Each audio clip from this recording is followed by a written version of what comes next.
The first week was the honeymoon of the heart. The fear of the closing door had softened into the quiet acceptance of the open life. My humaness, Mom, and the human, Dad, were meticulous in their tenderness. Every meal arrived on time, the sound of the car engine meant return, not departure, and the silence of the house was now the silence of safety. I had learned the rhythm of their breathing, the gentle creak of the floorboards when they moved in the night. The scent of Max still lingered, a noble, fading incense, but it no longer felt like a challenge. It was a memory, and I was the one tasked with creating new, living memories to place beside it. I was home, or so I thought. It wasn't thunder. It wasn't the sound of the key turning in the lock. It was the sound of my own breath hitching in my throat. I saw him, the enemy, standing right there on the edge of the world I had just begun to call mine. I had begun to explore the house fully. The small corner near the glass door was no longer my sanctuary. The whole living room was. I would often curl up on the plush rug, the sacred square, and it felt natural now, not an invasion, but a quiet, earned right. Max's small cut blanket piece was always nearby, a golden thread connecting my present to his past. Everything was in its place, harmonious, predictable. My loyalty, which had rusted from abandonment, was now being slowly polished by stability.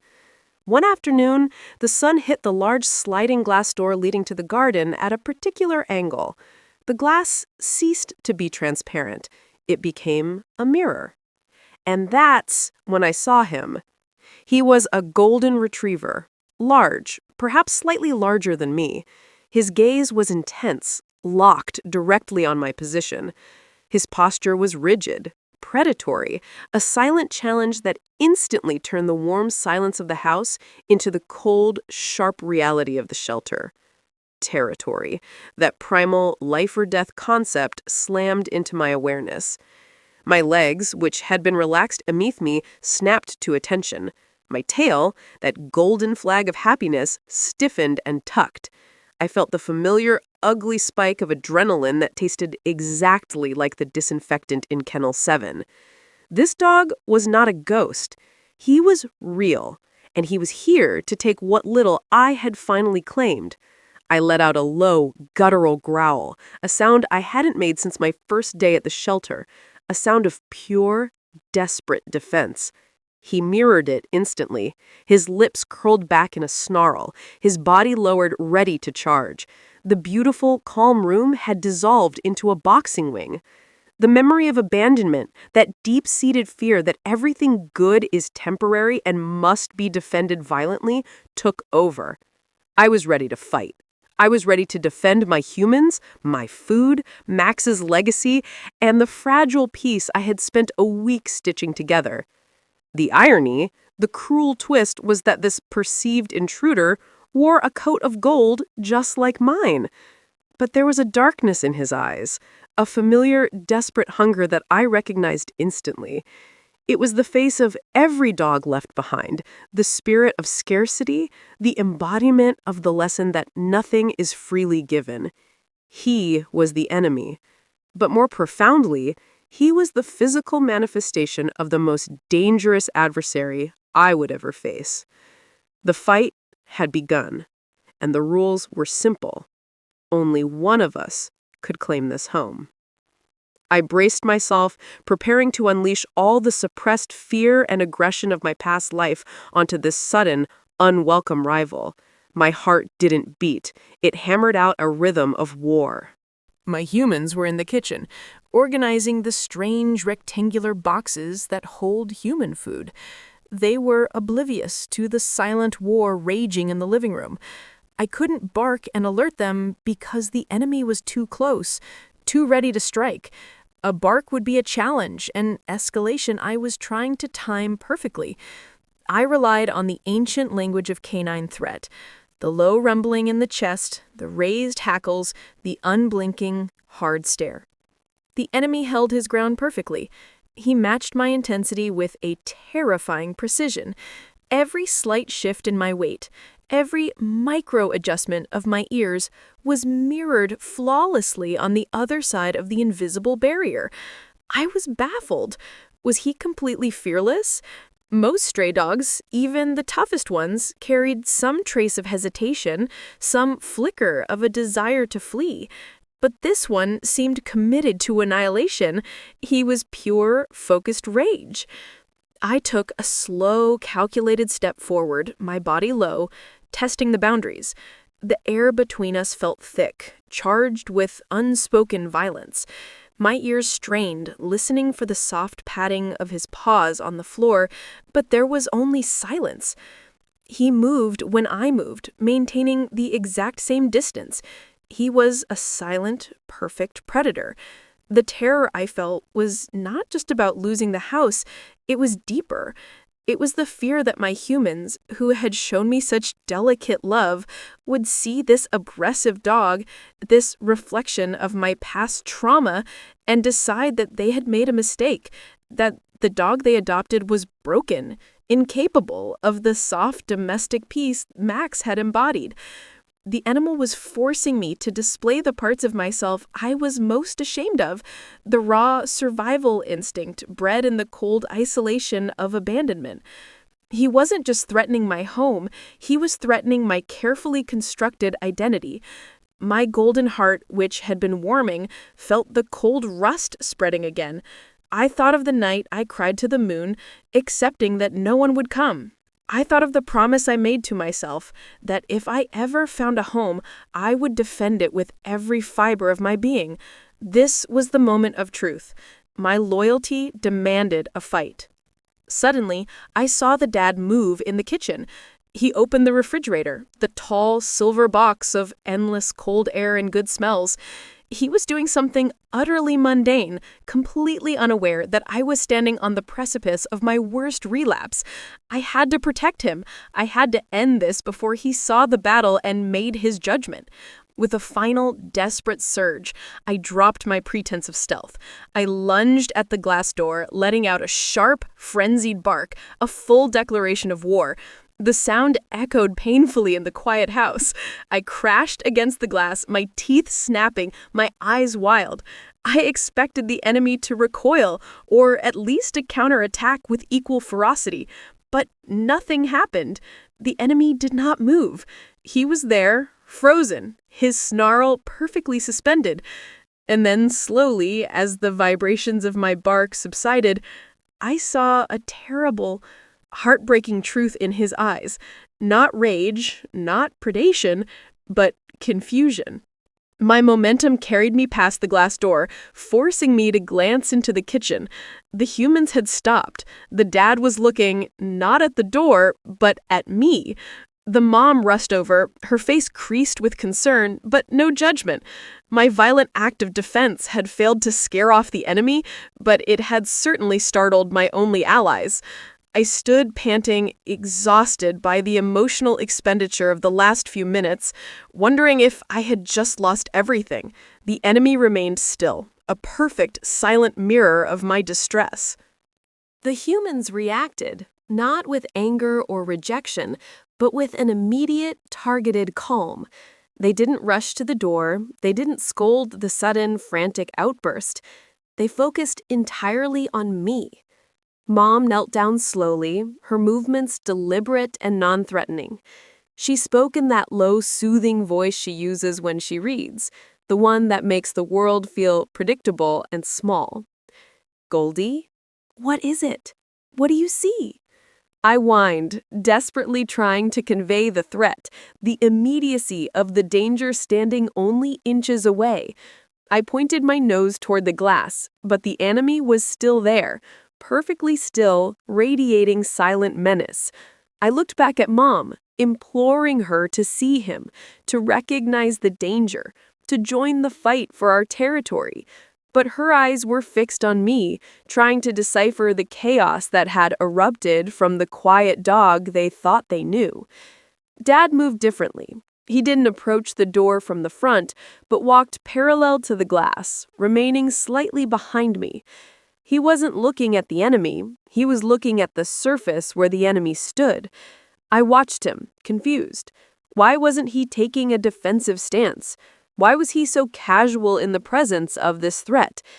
Then, the dad did something that finally broke the enemy's perfect composure. He raised his hand and gently placed it on the glass, precisely where the enemy's head would have been. Shatter.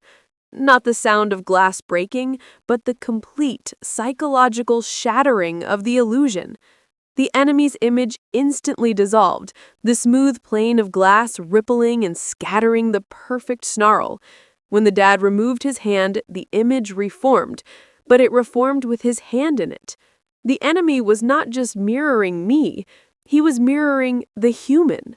I froze. I stared at the glass, my mind racing to process the visual lie. The dog on the other side was not a separate entity. He had no unique scent, no movement independent of my own. When I cocked my head in confusion, he cocked his head in confusion.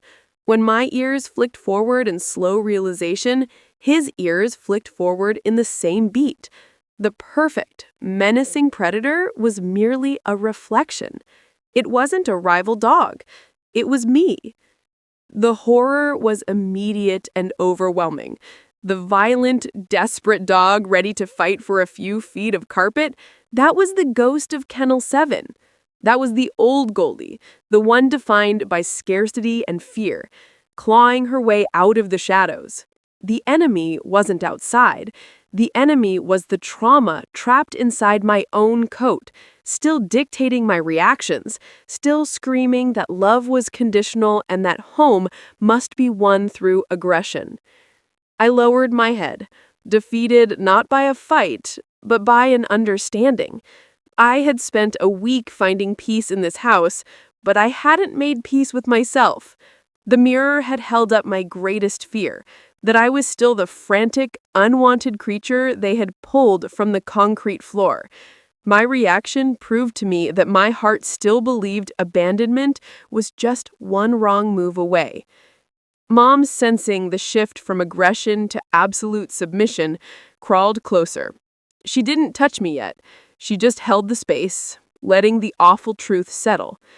I was exhausted, not from the lunge, but from the confrontation with my own fractured identity.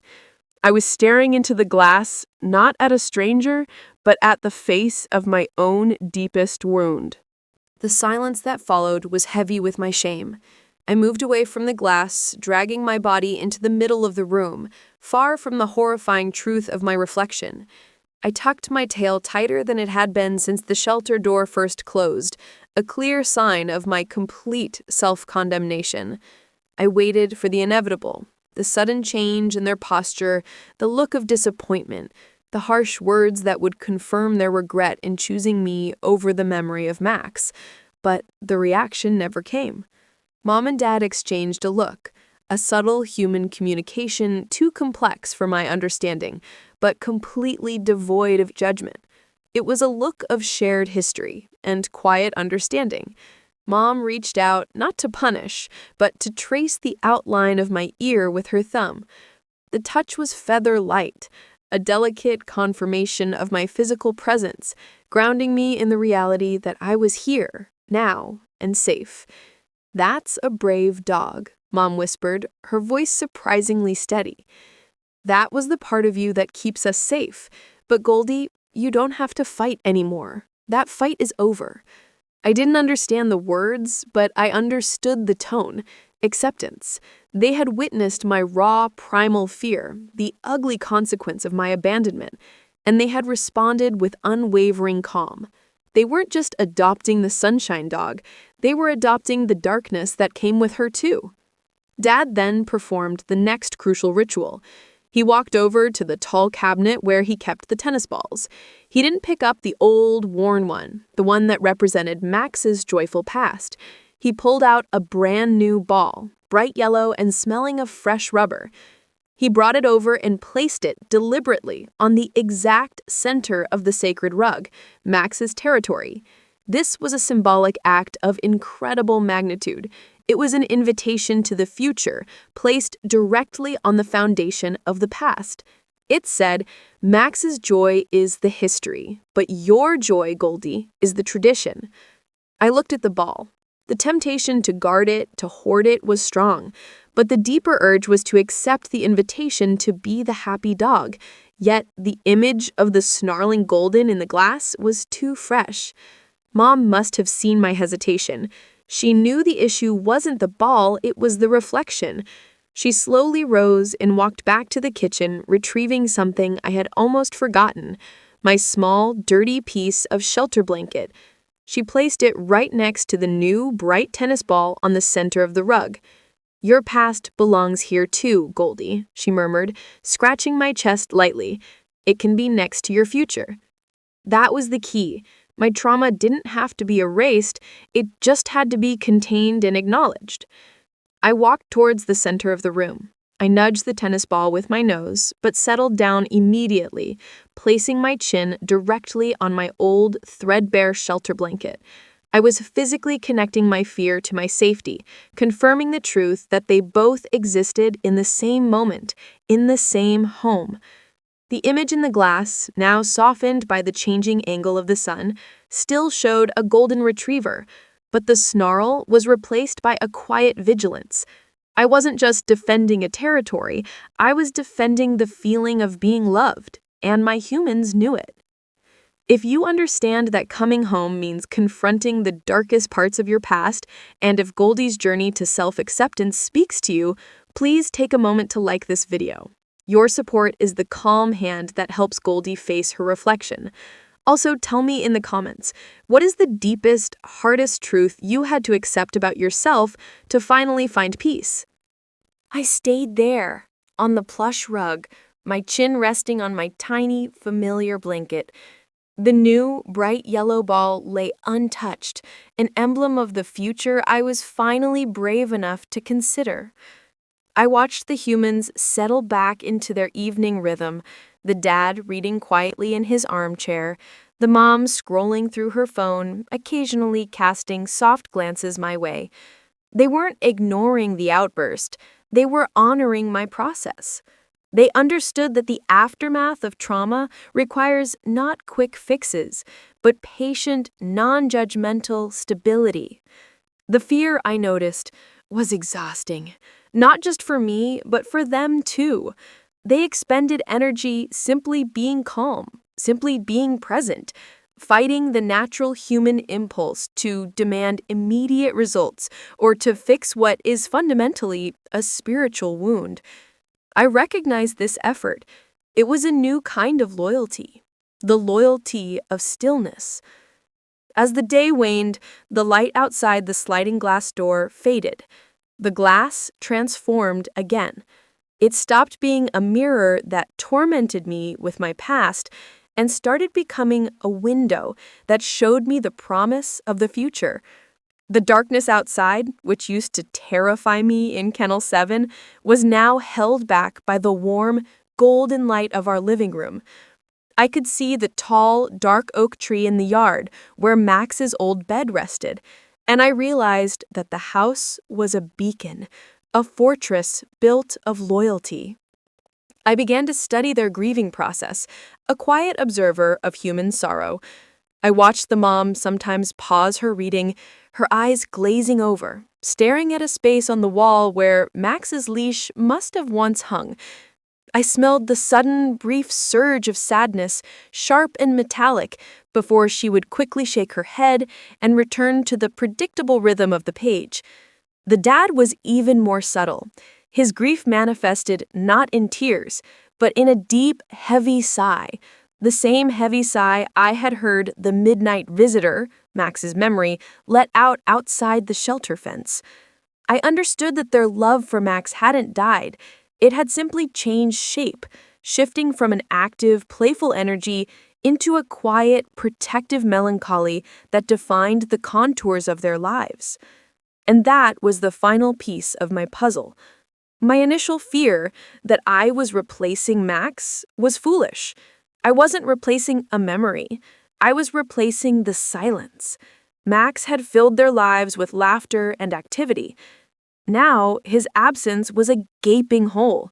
They didn't need me to erase Max, but they needed me to reintroduce the sound of life, the smell of hope, and the feeling of unreserved joy back into their sacred space. They needed me to be a vessel for the boundless love they still held, a love Max had proven they were capable of. By protecting me, by being infinitely patient with my aggression toward my reflection, they were reaffirming the value of the love they gave to Max. They were healing their grief through the active, daily labor of affirming a new life. The ultimate confrontation, however, had one last moment. Mom got up and walked directly to the glass door. I watched, my heart still fluttering nervously, expecting her to clean the spot where my nose had pressed in my fury, to erase the evidence of my aggressive shame. Instead, she stood right in front of the glass, obstructing my view of the outside world, focusing my attention on her. She looked at her reflection, and then she looked at mine, superimposed behind her. She didn't speak. She slowly reached out and gently touched her own reflection, her palm flat against the cool surface. She was tracing the line between the inside and the outside, and then she turned slightly, ensuring that she was deliberately obscuring the reflection of the aggressive dog, leaving only the real me visible to her. It was a symbolic act of acceptance, a powerful declaration. She chose the reality of my presence over the illusion of my perfection. She was, in essence, telling both of us, the reflection of my fear and the shadow of Max's absence, that the past was acknowledged, but the present demanded focus. It was a lesson in living in the now, a concept dogs understand intuitively, but which humans often lose in the complexity of their memories. I finally understood the full, transformative lesson of the first week. The enemy I thought I was fighting outside the glass was never real.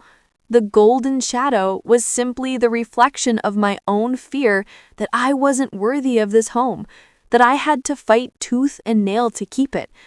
The beautiful, heartbreaking truth is that my humans didn't need me to be perfect. They needed me to be here. They were already dealing with the enormous shadow of Max's absence, and they knew better than anyone that love requires vulnerability, not victory. They didn't need a replacement champion. They needed a dog who understood loss, because only a dog who understood loss could truly appreciate the infinite value of presence. I realized that my greatest gift to them was not sunshine, but solid ground. I was the proof that the heart could open again after being shattered. My refusal to eat, my violent lunge at the glass, my subsequent shame, all were merely stages in their healing, a painful but necessary test of their renewed commitment. And they passed. They looked at the fear in my eyes and saw not a defect, but a shared history that needed the patient balm of time and unquestioning affection. The true lesson of confronting my reflection was this: the greatest obstacle to finding peace is the ghost of your former self, the one defined by the wounds of the past. You cannot fully step into your safe space until you acknowledge that old self, thank it for keeping you alive, and then courageously choose to listen to the voice of stability over the voice of scarcity. Home is not a place where fear is absent. It is a place where love is stronger than the memory of abandonment. The first step toward healing is the acceptance of your own flawed reflection in the mirror of your new beginning. I closed my eyes again, feeling the weight of the new tennis ball next to me, a small, bright promise. I licked the mom's hand, a deliberate, slow confirmation of my trust. The barrier was gone. The enemy was silent. All that remained was the golden light of the living room and the unbreakable bond of three souls committed to the beautiful, messy work of recovery. I had defended the territory not by fighting the shadow, but by accepting the light. If this story has shown you that your deepest fears are often just reflections and that true healing begins with self-acceptance, please don't let this story fade into the background. Give this video your most heartfelt like, "It's the gentle hand Goldie needed," and leave a comment below telling us, what golden lesson did you learn from confronting your reflection today?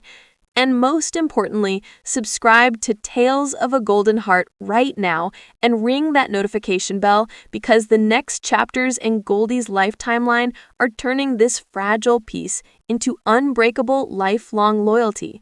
We are just getting started, and every day in this home is a story worth sharing.